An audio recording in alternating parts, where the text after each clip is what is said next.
আসসালামু আলাইকুম। আমরা ঢাকা বোর্ডের ব্যবস্থাপনা দ্বিতীয় পত্রে এমসিকিউ সলিউশন দেখব। সেট কোড গ নাম্বারটা রয়েছে, তো অন্যান্য সিকিউরের সাথে এটা একটু মিলিয়ে নেবে। আচ্ছা, 1 নম্বর প্রশ্নটা রয়েছে তোমাদের গ নাম্বার উত্তর হবে নির্বাহীর অর্থাৎ কার্যভার অর্থাৎ লাঘব, এবং 2 নাম্বারটা হবে খ নাম্বারটা, দেন হচ্ছে 3-এর হচ্ছে তোমাদের কী হবে গ নাম্বারটা হবে। এরপর দেখো 4 নাম্বার এটা হচ্ছে ঘ নাম্বারটা হবে, 5-এর খ নাম্বার হবে, 6-এর হচ্ছে তোমাদের স্থায়ী অর্থাৎ গ নাম্বারটা হবে। আচ্ছা, 7-এর হচ্ছে গ নাম্বার, 3টা অ্যান্সার হবে, এবং 8-এর হচ্ছে খ নাম্বার গণতান্ত্রিক, 9-এর হচ্ছে কী হবে তোমাদের আহ, অর্থাৎ ক নাম্বারটা, তাই না?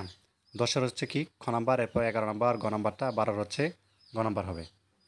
আচ্ছা, তারপর দেখো তোমাদের হচ্ছে 13 নম্বর হচ্ছে গ নাম্বারটা নিয়ন্ত্রণ, 14-এর হচ্ছে গ নাম্বার, 15-এর হচ্ছে তোমাদের এখানে ক নাম্বার, 16-এর গ নাম্বার, 17-এর হচ্ছে গ নাম্বারটা, 18-এর হচ্ছে তোমাদের গ নাম্বার, 19-এর খ, 20-এর হচ্ছে ক, 21-এর ক নাম্বারটা হবে, 22-এর হচ্ছে তোমাদের কি হবে 22-এর হচ্ছে খ নাম্বারটা ফ্রান্স হবে, 23-এর হচ্ছে ক, 24-এর ক, 25-এর খ, 26-এর গ, 27-এর হচ্ছে গ নাম্বার স্থায়ী, 28-এর খ, আচ্ছা 29-এর ক, এবং 30-এর হচ্ছে ক নাম্বার। তো এই ছিল তোমাদের ঢাকা বোর্ডের সমাধান। ধন্যবাদ সবাইকে, আল্লাহ হাফেজ।